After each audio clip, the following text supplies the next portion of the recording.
Oke, kita mulai. Hari ini kita bakal bedah sebuah masterclass komunikasi kuno yang dirancang khusus untuk menaklukkan audiens paling sulit.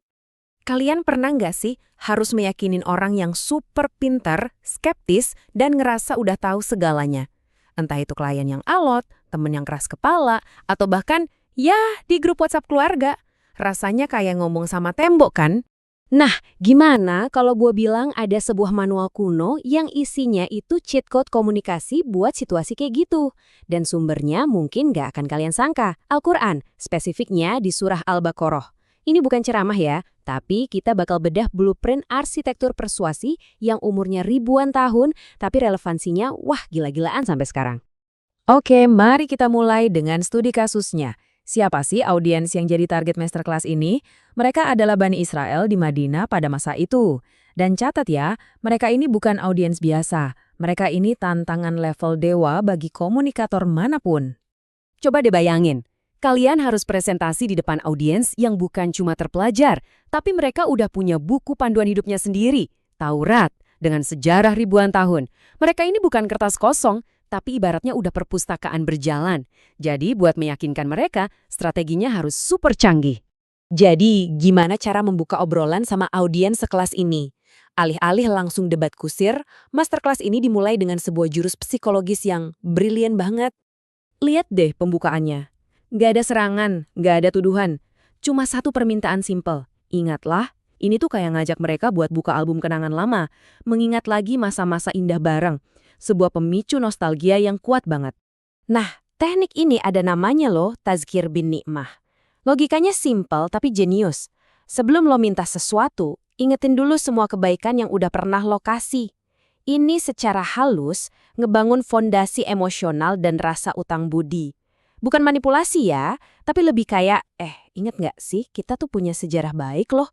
Dan yang diingetin ini bukan kenangan biasa. Lihat aja daftarnya. Diselamatkan dari genosida oleh Firaun. Dikasih makanan ajaib dari langit pas lagi kelaparan di padang gurun. Dianugerahi nabi-nabi terbaik dari kaum mereka sendiri. Punya kitab panduan langsung dari Tuhan. Dengan ngingetin hal-hal sebesar ini, pesannya tuh kayak bilang, kita punya sejarah yang luar biasa. Jangan sampai kita ngerusaknya sekarang. Oke, setelah fondasi emosional dibangun, kita masuk ke pilar kedua, integritas informasi. Dan percayalah, bagian ini relevan banget sama zaman kita yang penuh disinformasi. Jadi, komunikasi yang hebat itu harus berdiri di atas pemisahan yang jelas antara al-haq, yaitu kebenaran yang solid dan otentik, dengan al-batil, yaitu kebohongan dan interpretasi sesat. Nggak boleh ada area abu-abu. Nah, disinilah letak kejeniusannya. Ada dua larangan spesifik yang rasanya kayak ditujukan buat kita di era digital. Pertama, talbis, yaitu jangan pernah nyampur aduk fakta sama kebohongan. Ini kan resep dasar hoax kan? Ambil sedikit kebenaran, terus dibumbuin banyak kebohongan biar kelihatan valid. Kedua, kitman, yaitu jangan menyembunyikan sebagian kebenaran. Ini persis kayak framing media atau agenda setting. Beritanya sih benar, tapi ada potongan informasi penting yang sengaja dihilangkan buat ngegiring opini. Gila lan? Ini manual etika informasi dari ribuan tahun lalu. Sekarang kita masuk ke bagian yang paling jelek, paling menohok. Setelah ngomongin nostalgia dan integritas data, masterclass ini justru nembak komunikatornya sendiri. Karena pesan sebagus apapun bakal jadi sampah kalau pembawanya nggak kredibel.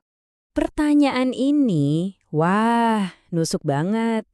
Ini pertanyaan retoris yang maksa para pemuka agama mereka saat itu, dan kita semua sekarang, buat ngaca. Apakah omongan kita udah selaras sama kelakuan kita? Dalam psikologi modern, ini namanya disonansi kognitif. Gampangnya, lo nyuruh orang buat hemat, tapi lo sendiri boros. Ada konflik batin yang bikin gak nyaman. Dan pas audiens sadar ada yang gak sinkron kayak gini, kepercayaan mereka langsung ancur. Pidato lo sebagus apapun, jadi gak ada artinya. Analogi dari Buya Hamka ini keren banget. Jadi lampu yang nerangin sekitar, tapi di saat yang sama justru ngebakar diri sendiri dari dalam, karena nggak konsisten. Ini gambaran yang tragis banget dari seorang komunikator yang kehilangan integritasnya. Oke, setelah serentetan tuntutan yang berat, ingat masa lalu, jujur, selarasin kata dan perbuatan, kita mungkin mikir audiensnya bakal ngerasa terpojok kan? Tapi disinilah plot twistnya. Masterclass ini nggak berhenti dikritik, tapi ngasih solusi yang sama sekali nggak terduga. Disinilah letak keindahannya.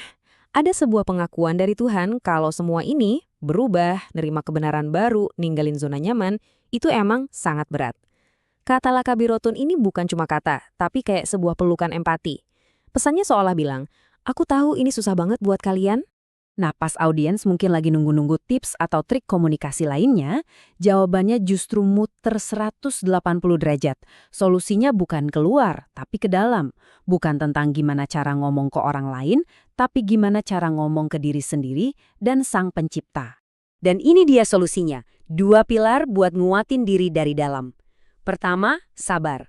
Sabar di sini bukan pasrah ya, tapi aktif membangun daya tahan, ketangguhan, dan konsistensi. Kedua, salat, yaitu ngejaga jalur komunikasi vertikal kita tetap terbuka. Ini ibaratnya colokan buat ngecharge energi spiritual kita. Nah, ini dia pergeseran mindset yang paling penting. Poinnya bukan berusaha lebih keras, tapi meminta bantuan lebih sering. Dari yang tadinya ngandelin kekuatan diri sendiri, jadi sadar kalau kita butuh sumber kekuatan yang jauh lebih besar. Ini sebuah kelegaan, bukan beban tambahan. Terus, apa sih yang bikin semua perjuangan ini jadi sepadan? Inilah bahan bakar utamanya. Keyakinan penuh bahwa di ujung perjalanan nanti ada pertemuan dengan Tuhan atau al-liqa.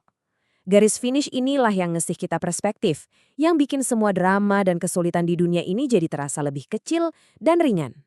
Setelah kita bedah semuanya, kita sampai pada kesimpulan yang provokatif ini. Mungkin komunikator terhebat itu bukan yang paling jago ngomong atau paling pinter pakai teknik persuasi, tapi yang paling selaras antara apa yang diucapkan, apa yang dikerjakan, dan apa yang dirasakan di dalam batinnya. Gue jadi penasaran, menurut kalian gimana? Di zaman sekarang yang semuanya soal citra dan penampilan, konsep komunikator hebat yang selaras luar dalam ini masih relevan gak sih? Coba dong tulis pendapat kalian di kolom komentar. Itu dia, bedah kita soal masterclass komunikasi dari ribuan tahun lalu. Kalau kalian dapat pencerahan baru, jangan lupa pencet tombol like-nya ya. Bagikan juga ke teman kalian yang mungkin butuh ini. Gue beneran nunggu opini kalian di komentar ya. Dan pastikan kalian subscribe, biar nggak ketinggalan bedah-bedah keren berikutnya. Seperti biasa, semua sumber referensi ada di deskripsi. Sampai jumpa!